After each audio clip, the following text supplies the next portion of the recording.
I've been asked by a few people to show them how to edit this photo. So I've actually got the original here. This is unedited, and this is the one. This is the raw photo, and we're going to work on this one.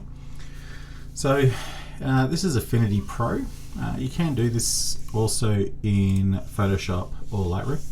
I don't really work on presets. I go off what it looks like. Now, obviously, on the day, it looks different to what it does when a camera takes it. So first kind of thing I always work on is throwing the contrast up, which will then darken the photo, so you have to then play with exposure. So we're just going to get this a little bit deeper. You'll notice it kind of loses that haze look to it.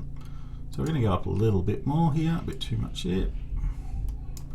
And if we throw exposure up, that'll help. Have a look at black points, probably too dark, so kind of 1% is fine there. I might just go a little bit higher on that. Now we're at a full stop here, so that's one stop higher, and that's pretty good. We've got enough darkness in here. The greens are starting to get to what it actually looked like on the day. I'm going to throw a little bit of saturation up and some vibrance, which will throw the greens, certainly make them look more greener. We can also go a little warmer if we want to. Probably too much there, just a touch down. No, one more. Yep. And then tint, because we've got green in the photo, probably a good idea to throw more green into tint. Shadows and highlights. Let's have a look at shadows. So we kind of don't really want to have this look. We do want to keep it, probably a balance is fine on this one because of how much contrast we have in it. Highlights, I do want to tone it down, so just the sky area here we want to tone down, and we're going to just throw this down a little bit so it's a lot, you can see a bit more detail in the trees. Now this photo, I actually don't like the whole shot, so I'm going to just adjust this, crop it down, and we're just going to keep the original ratio. So I want to try and keep that bridge kind of in this third here, and we don't want too much water. We want to kind of balance that out. So I just want to keep this whole section, you know, a focus point all in the middle 3 frames here, and just keep that bridge on this third point here. For those who have done photography, you'll recognize the thirds, but for those who haven't, there's certain positions in photos where things look really good and things start to look weird. I don't do 32 preview stuff in this photo, but it is something I play with around a lot on others as well. That's going to, the lens has already got lens correction on it, so I'm not going to touch that. We're going to have a look at detail. So I'll show you detail here. It really just clarifies everything in the photo, but I kind of want that misty look. I don't want it really really detailed, so I didn't bother adding that on this photo. I do use that quite a bit as well. I might just throw this up a touch more here, maybe to the top of this tree here, so just kind of balance out enough gap here to the gap here so it looks fairly centered, and that kind of keeps everything there. So I'm just going to click on the hand, that'll adjust the photo. There we go. So just kind of have a look at the photo and go, is that what I'm after? This is fairly centered, this is what the eye catches, and this is the next one. Beautiful. We're just going to develop that. Now this will put it so into a working kind of picture.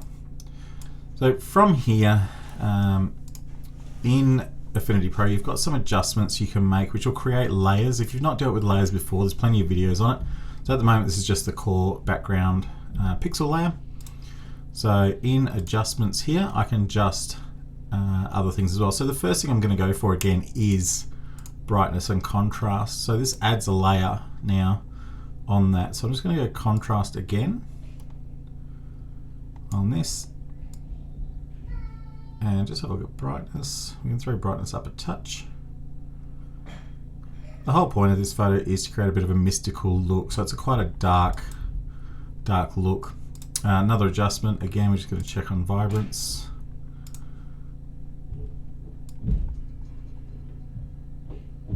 Just want to get those greens more standing out. Yeah. Okay, what else can we look on here? Let's go shadows. No, shadows are good. Highlights are good. That's fine. I think I'm pretty happy with how that's starting to look already. So the other thing it does have in here are overlays. So overlays are really handy. You can get these in a lot of different programs. I certainly know Photoshop has them as well. But Affinity Pro is not an expensive program, and it's a one-off purchase. You're not paying monthly for it. And you buy these separately too. I think they're only a few dollars to buy. So mystical lights is always fun, and rain overlays and smoke, and the fog overlays works really well for this one. So I'm not going to put a huge amount of fog in this one.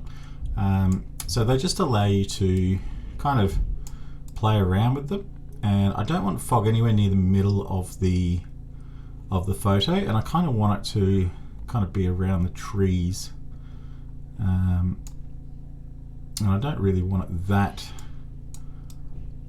kind of that standoutish either. So it's going to create a layer here, and what we can do, we can put it on what they call a screen, which makes it look more natural, and then we can just change the opacity on it, and we're just going to throw that down to probably around 20. 27 looks good, that's fine.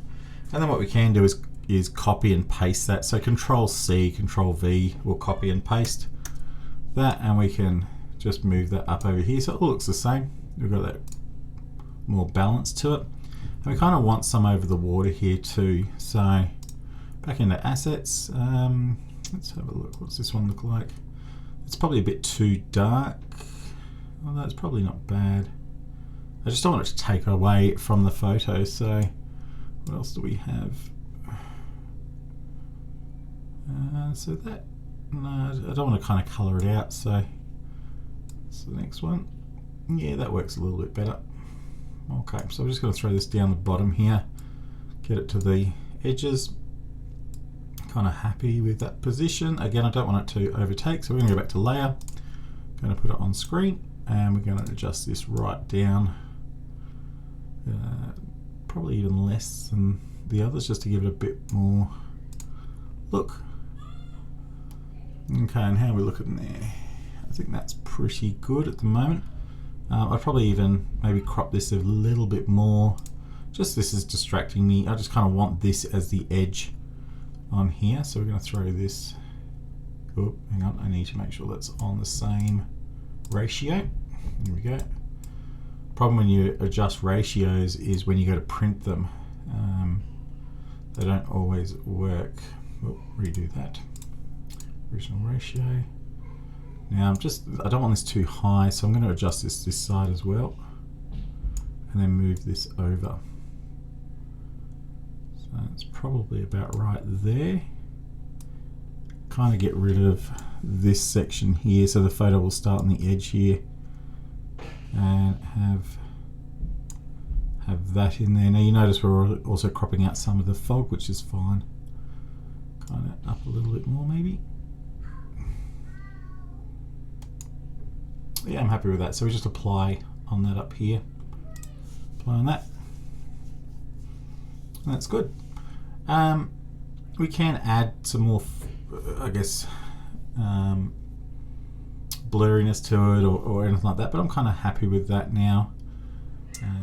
So the next thing I do is throw it onto my phone, and you can do some more adjustments on your phone. Again, I always start with contrast. It's always a good spot to start. Now, your phone screen is always different to your computer screen. So sometimes doing the adjustments on your phone, you'll actually see those changes more often. So I'm just going through and just checking everything. But the one thing I will add on here is at the very end here is put a big shadow around the edging using the vignette. So that seems to kind of finish it off nicely. So that's it for today. That's the original photo. If there's anything else you have any questions, please let me know. And there's the final edit. Thank you.